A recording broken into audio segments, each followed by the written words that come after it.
Olá, tudo bem? Bom dia ou boa tarde, não sei, ou boa noite, não sei o horário que você vai estar vendo o vídeo, tá? Primeiramente, galerinha do segundo ano, eu gostaria muito de estar presente, mesmo que virtualmente, mas ao vivo, né? Vamos dizer assim. Mas eu tive que resolver alguns problemas. Devido à pandemia, vocês sabem como tá difícil essa questão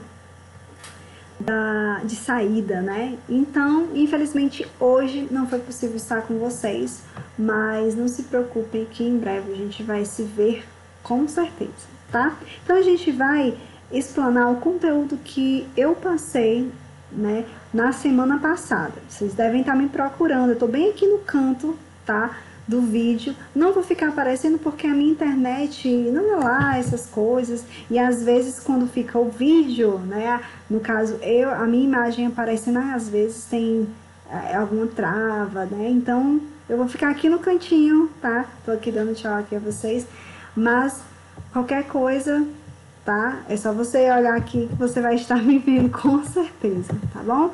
Então vamos lá. O nosso conteúdo, né, que nós estaremos propondo para esse semestre vai ser o conteúdo de propriedades coligativas, tá certo? O que são essas propriedades coligativas, né? O nome já fica um pouco estranho, né? Mas antes da gente iniciar, vocês sabem, né? Sempre deixo aquela mensagenzinha para vocês. E como a gente está em um contexto de mudanças, né? Nada mais do que falar sobre elas.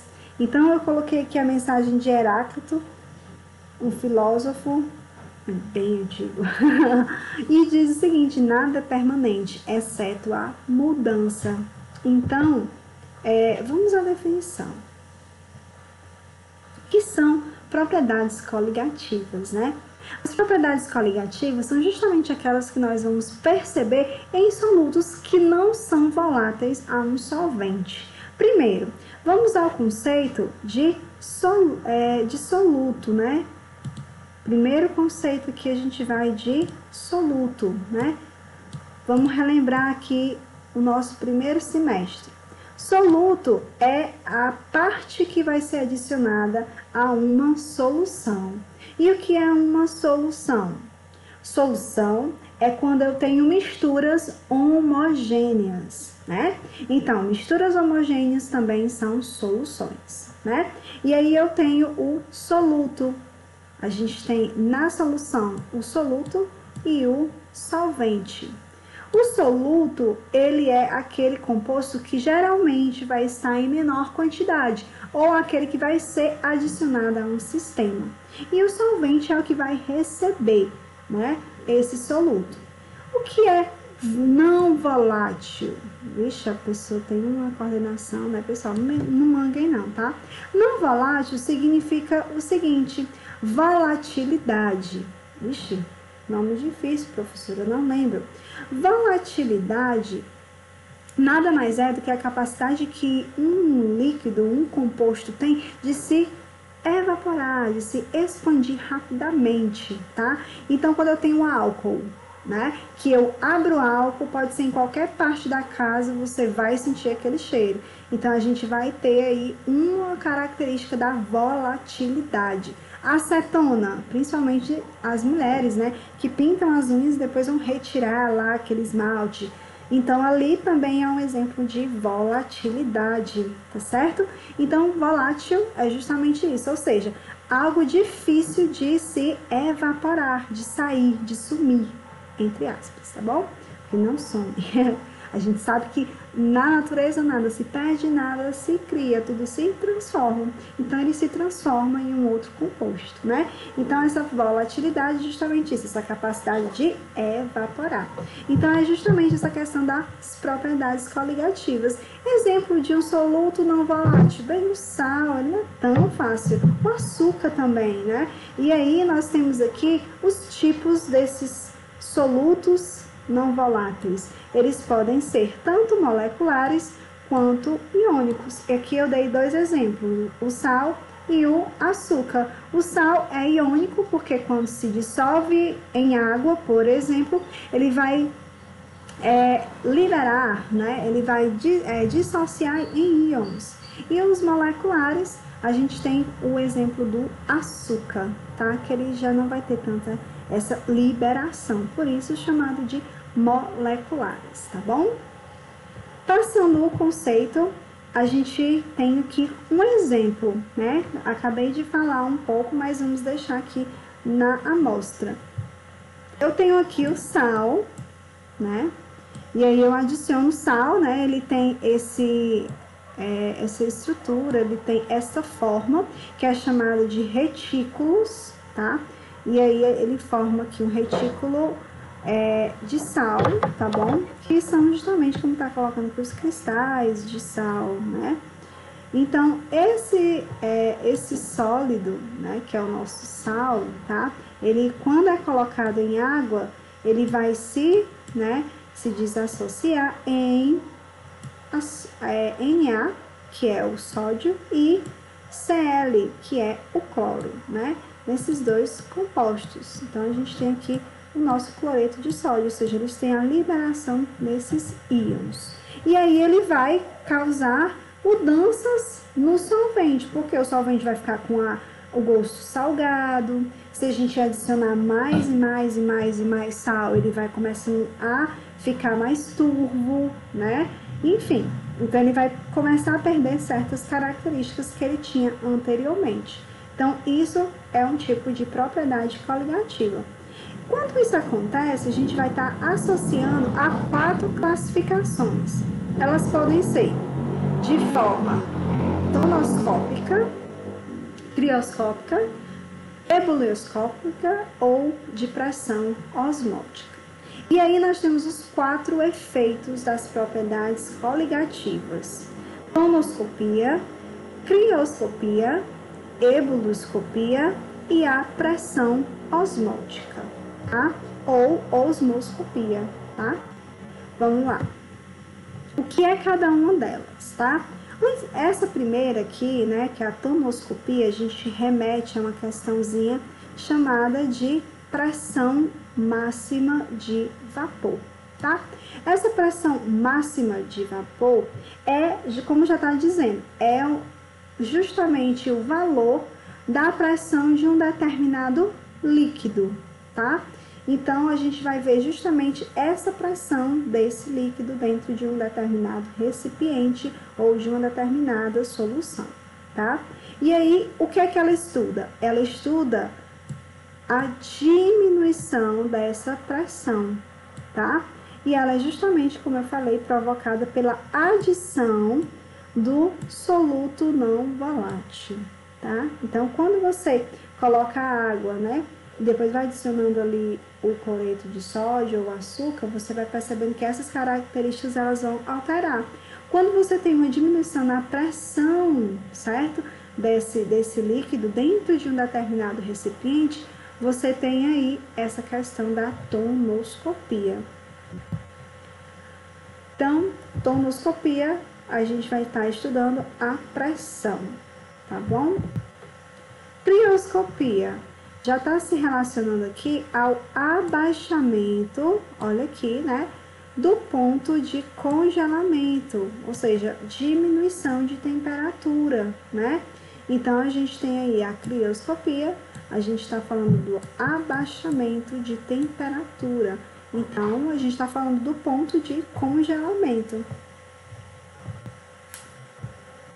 Aqui na ebulioscopia, né, a gente vai falar, se aqui na crioscopia era o abaixamento da temperatura, aqui vai falar da elevação da temperatura, ou seja, o aumento da temperatura de ebulição.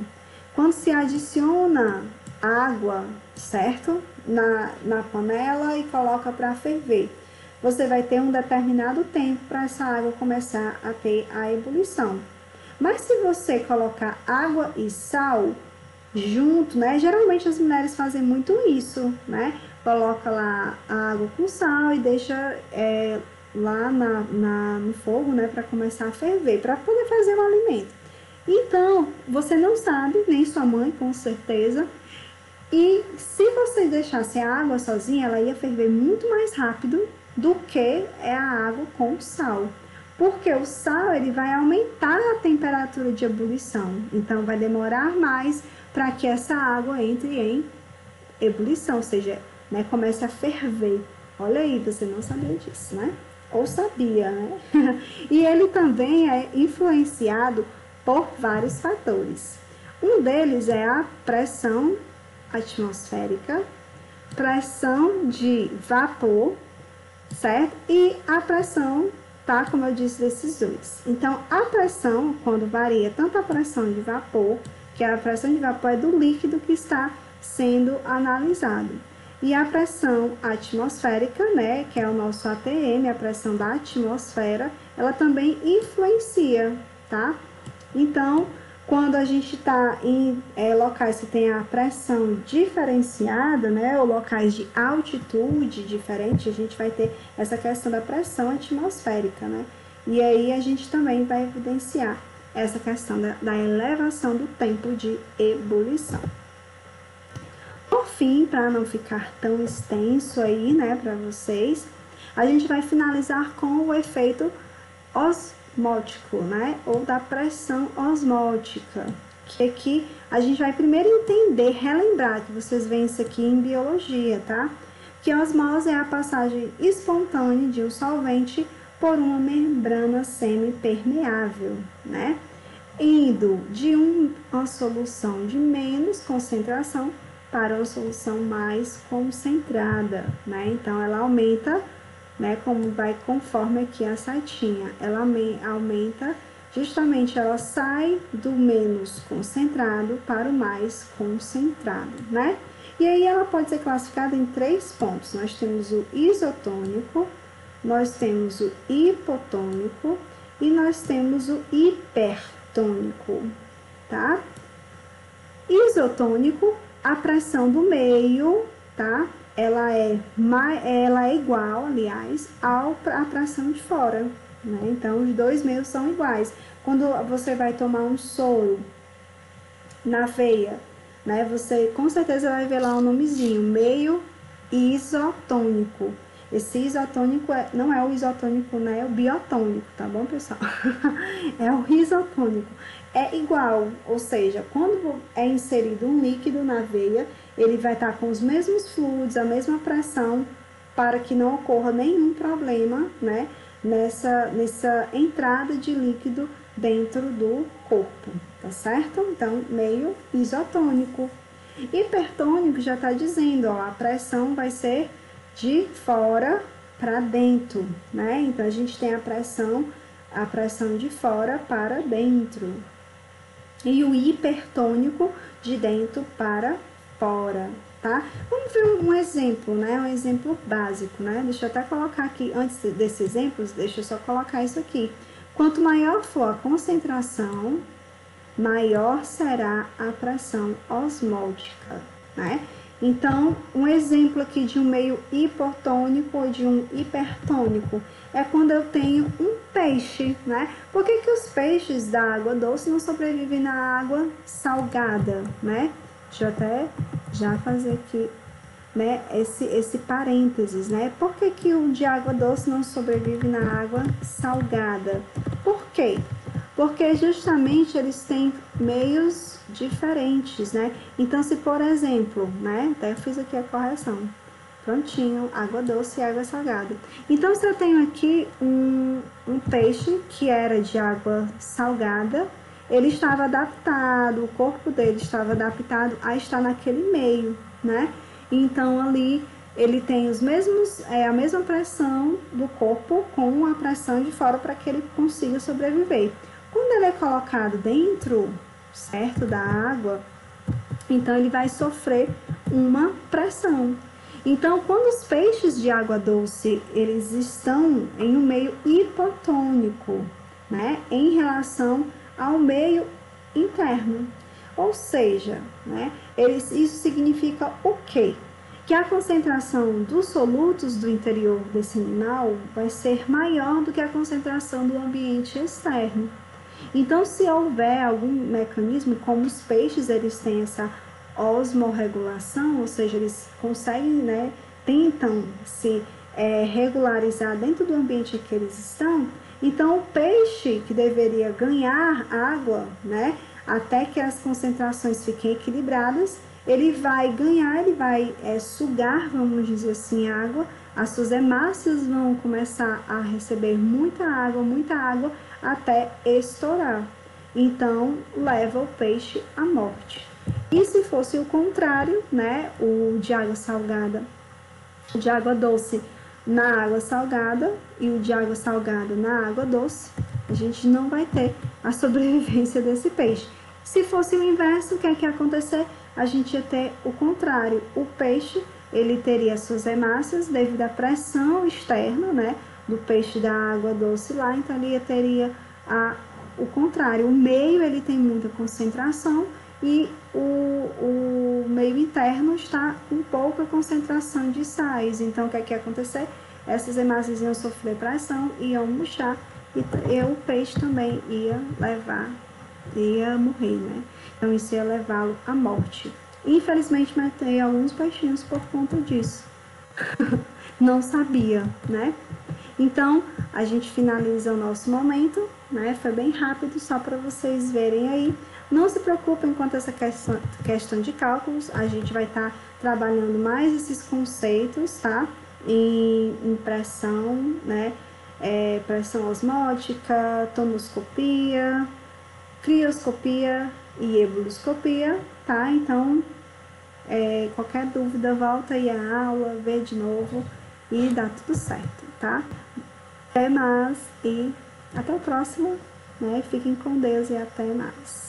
E guardem as dúvidas para a próxima semana, tá?